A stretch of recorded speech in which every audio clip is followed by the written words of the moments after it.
Good morning, good afternoon, good evening, wherever you are. It's breakfast somewhere, so eat up. Welcome to Breakfast with Vinny. Food for thought. Okay, take it easy. Take it easy. Easy does it. Okay. Yeah, okay. Thank you. No, thank you. I'm calling this the lost art of listening, but I could also call it the lost art of understanding, or better yet, immersive listening, or even just being fully present while listening. The subtitle could be Listening with Discernment.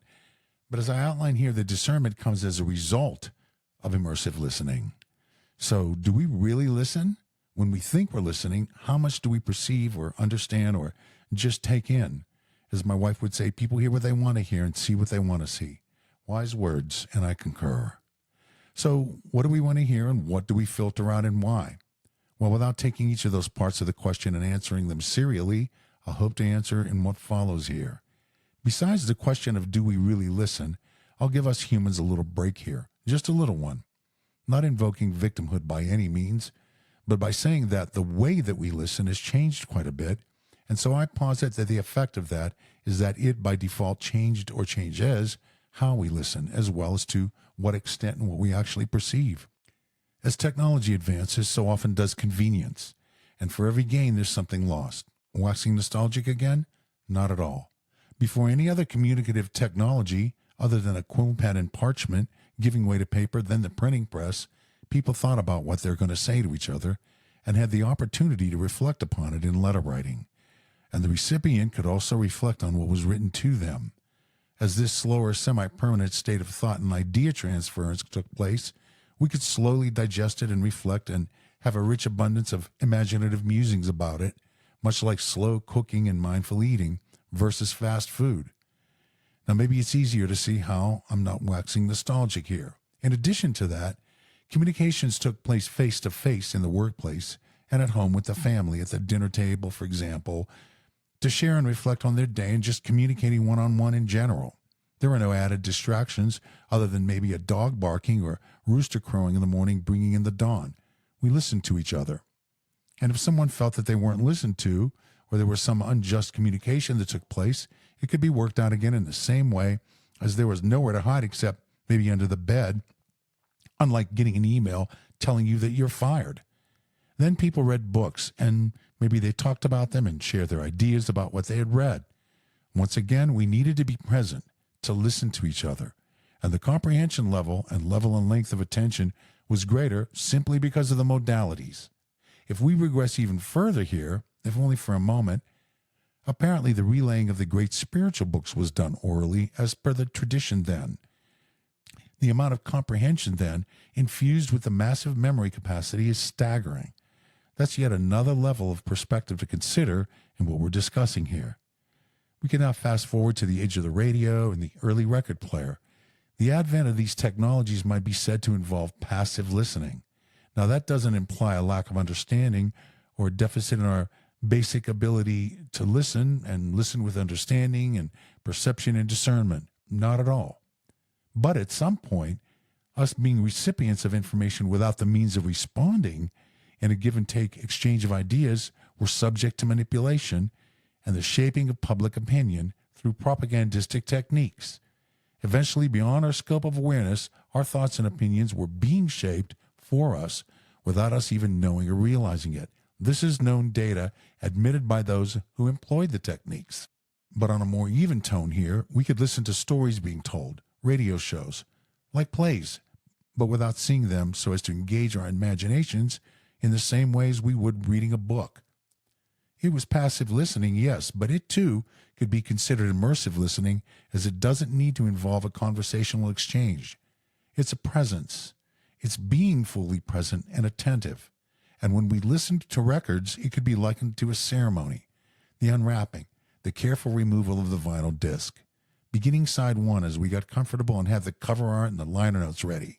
Maybe we listened alone with headphones, or we could have invited friends for a listening party or gathering. Then getting up to turn over the record and hear side two. We were committed to it. We weren't going anywhere, and neither was our attention. We didn't have the ability to endlessly scroll through a miasma of content. Now, it could be said that, hey, we can do the same thing now, having a service create playlists for us.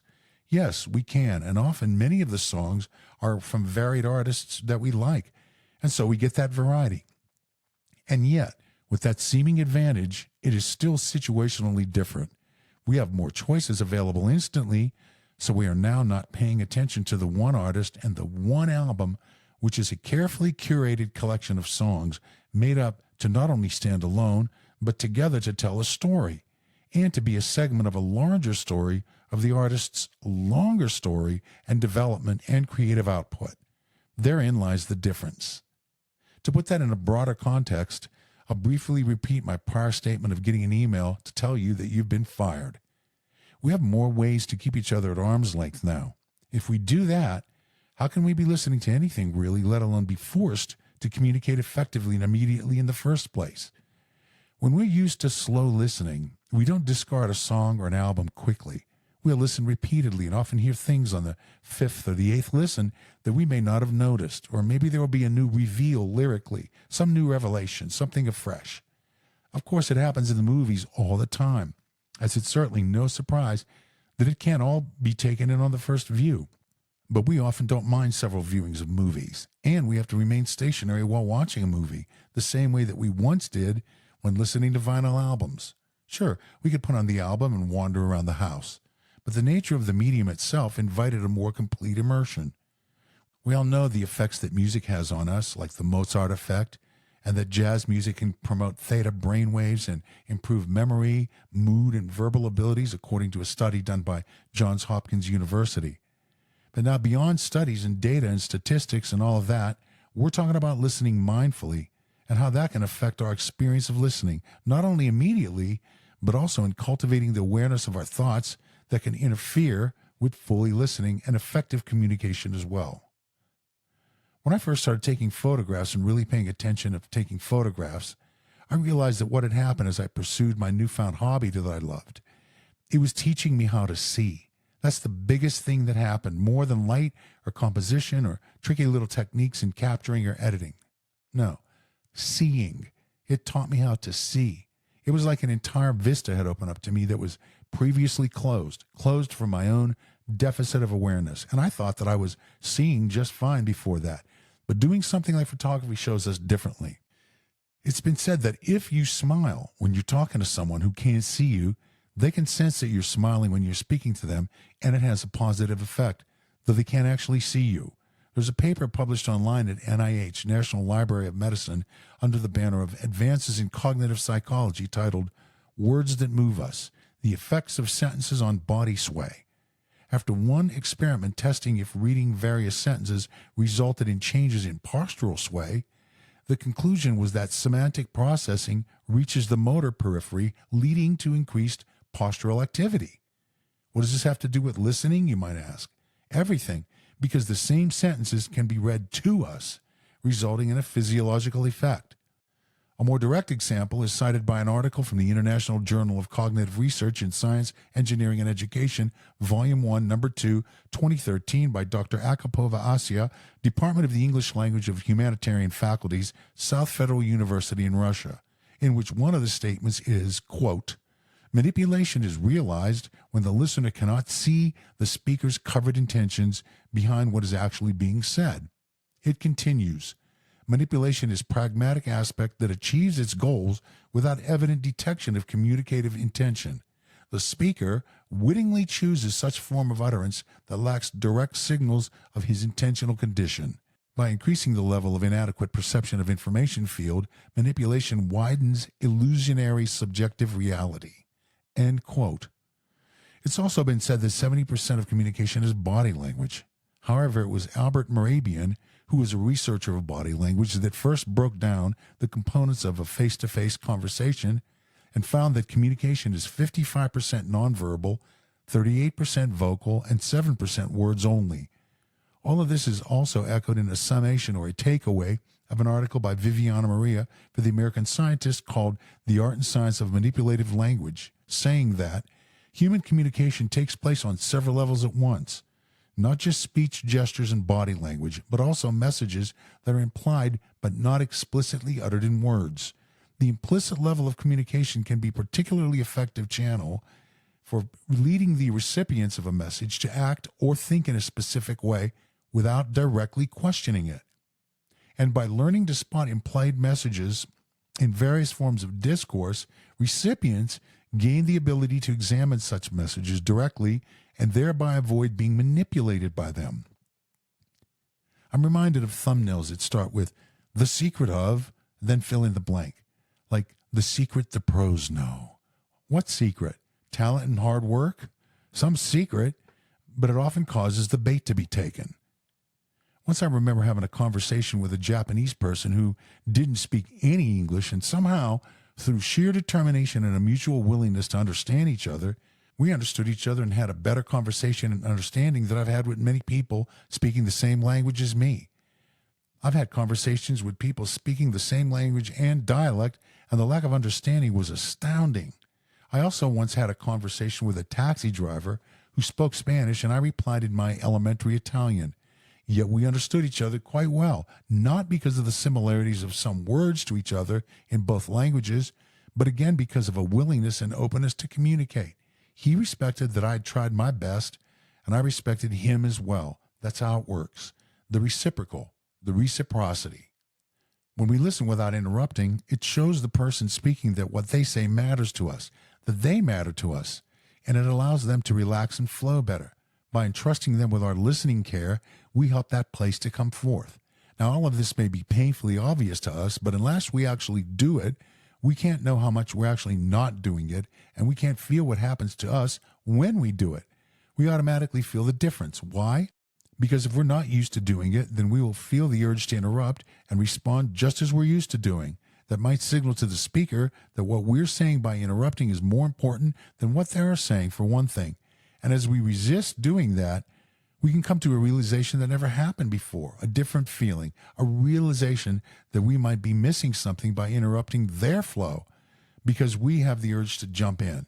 We might start feeling like we're also getting more out of it than we may have because now we're really listening instead of our own wheels spinning and off into our own thoughts that we feel compelled to insert into their thought stream. Things like that. People want to be heard and they want to feel as though what they're saying matters. When we really listen to each other on stage or in the studio, we can become an interconnected mind that functions in collective flow. That's when we're greater than the sum of our parts and we're in flow together.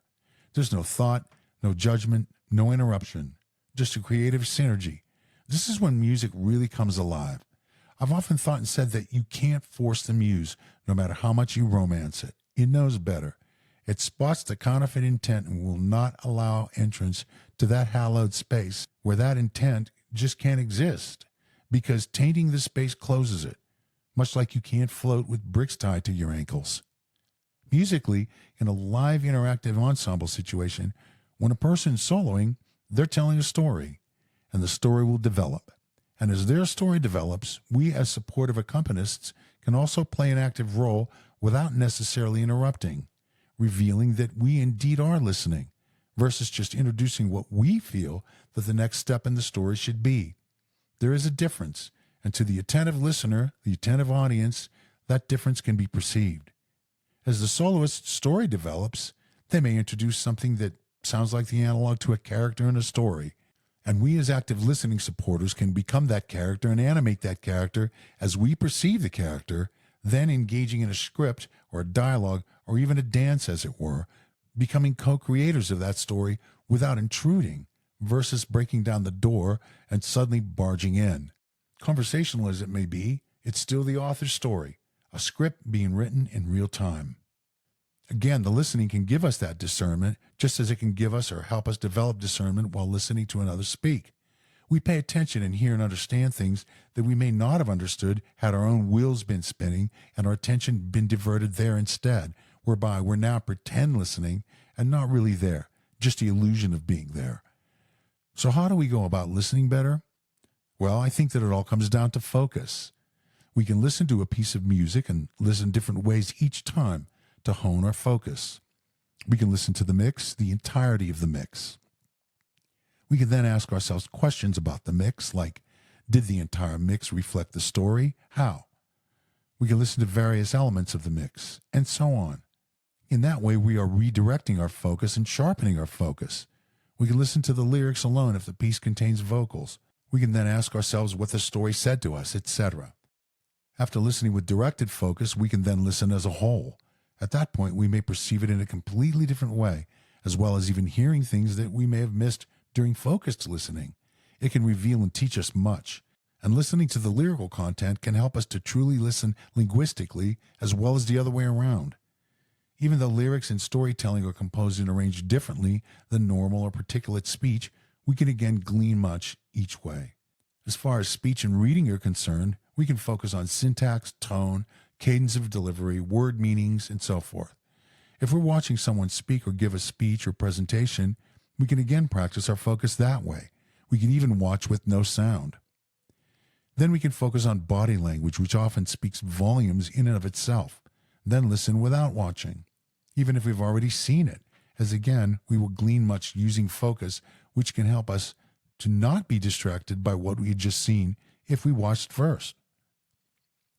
And as far as discernment is concerned, when we listen and pay attention, the discernment we acquire can and often will give way to the ability to understand the language better and how it's being used. We'll be able to see our own confirmation and selection biases and thwart them as discernment swats them down, lest they interfere with real understanding, and we'll be able to explain, if need be, that our perception is not our bias. We'll read between the lines better. We'll hear and understand how the words and phrases and the syntax and context interplay to create intended meaning that we may otherwise miss, as was spoken of earlier. The point is that real listening engenders these important capabilities that serve us, as they should. So, in recapturing or improving or learning anew what seems to be this lost art of listening, let's cultivate it to better communicate with each other in whatever context it may be, and for a better understanding of ourselves. Thanks for listening. Please stay tuned for the next episode of Breakfast with Vinny.